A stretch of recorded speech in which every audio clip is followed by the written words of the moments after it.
ಇವಳ ಸಿಂಧೂರದ ಸಿರಿಯ ನೋಡು, ಇವಳ ಸಿಂಗಾರದ ಪರಿಯ ನೋಡು, ಇವಳ ಮಂಗಳ ಮಾಂಗಲ್ಯ ನೋಡು, ಇವಳ ಭಂಡಾರದ ಭಾಗ್ಯ ನೋಡು.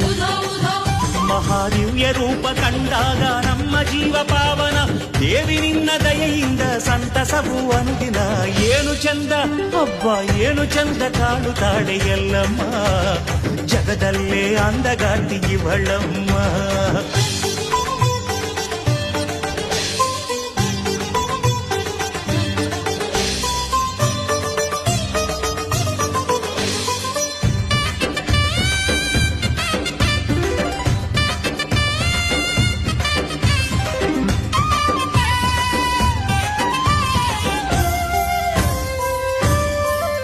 ಇವಳ ಕವಡೆಯ ಸರವ ನೋಡು,